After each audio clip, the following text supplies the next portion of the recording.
बुलंदशहर में अवैध धर्मांतरण के विरोध में सड़कों पर उतरे हिंदूवादी संगठन कार्यकर्ता।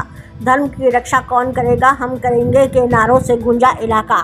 काला आम स्थित मलका पार्क से कलेक्ट्रेट पहुंचे सैकड़ों कार्यकर्ता। प्रदर्शनकारियों ने कलेक्ट्रेट परिसर में ही हनुमान चालीसा का पाठ भी किया।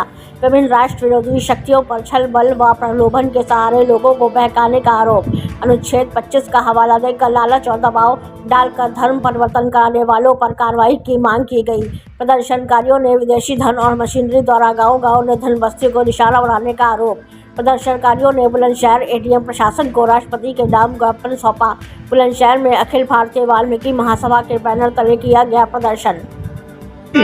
आज आपने ज्ञापन दिया है, क्या मांग को लेकर के ज्ञापन दिया है? हमारी सभी संतों की और हिंदू धर्म को मानने वाले प्रत्येक नागरिक की यही मांग है कि जिस प्रकार से हमारे बच्चों के संपर्क में नाम छुपाकर, धर्म छुपाकर लोग आते हैं और मित्रता का छल करते हैं और छल से फिर उनका धर्म परिवर्तन करते हैं, उन्हें ठगा जाता है, तो अपना नाम और जो धर्म छुपाकर हमारे संपर्क में किस लिए आते हैं। इस प्रकार से यह सनातन हिंदू धर्म का देश है और इस देश में सभी धर्म स्वतंत्र हैं और सभी को अपने धर्म करने का प्रचार करने का संविधान अधिकार देता है, परंतु वही संविधान किसी के धर्म को परिवर्तन करने का अधिकार नहीं देता। ये जघन्य अपराध है और इसे अपराध की श्रेणी में ही रखा जाए। जिस प्रकार से सुप्रीम कोर्ट में एक विधर्मियों द्वारा एक याचिका डाली गई है कि इस अनुच्छेद को खत्म किया जाए, इस कानून को रद्द किया जाए, तो हम सब उस कानून के समर्थन में एकत्रित हुए और उस याचिका के विरुद्ध में हम प्रदर्शन करने और ज्ञापन एक माननीय जिलाधिकारी महोदय को सौंपा है, जो कि हमें राष्ट्रपति महोदय के नाम से दिया गया है। क्या मांग रखी गई है आपकी द्वारा? जो कानून बनाया गया है, जो लव जिहाद के मामले में याचिका डाली गई है याचिका कि वो कानून रद्द किया जाए, तो उसके विरुद्ध में हमने मांग किया कि वो कानून पूरे भारतवर्ष में लागू किया जाए। तो महाराज जी, आपको लगता है कि हिंदू समाज में धर्मांतरण को लेकर जागरूकता की कमी है?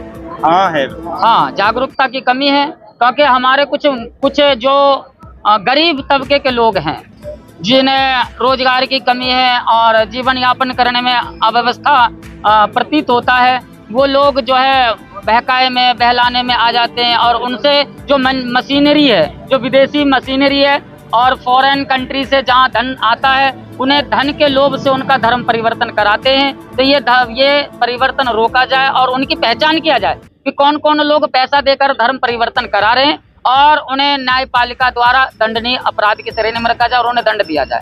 गुरुजी, जो हिंदू समाज के लिए, जो बच्चों के लिए क्या अपील करना चाहते हैं आप?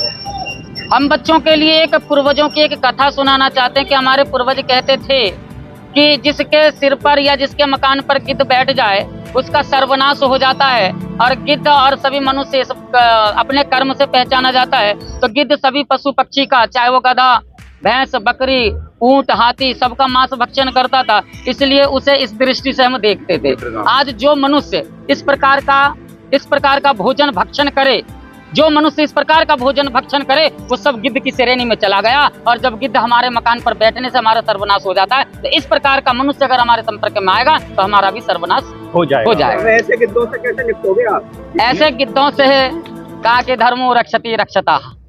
जब ऐसे गिद्ध नहीं मानेंगे तो उसके लिए आगे की योजना बताई जाएगी। किस तरह की योजना की बात कर रहे हो? जिस तरह से हमारे महामंडलेश्वर, हमारे परम गुरुदेव शंकराचार्य आदेश करेंगे, ऐसी योजना बताई जाएगी।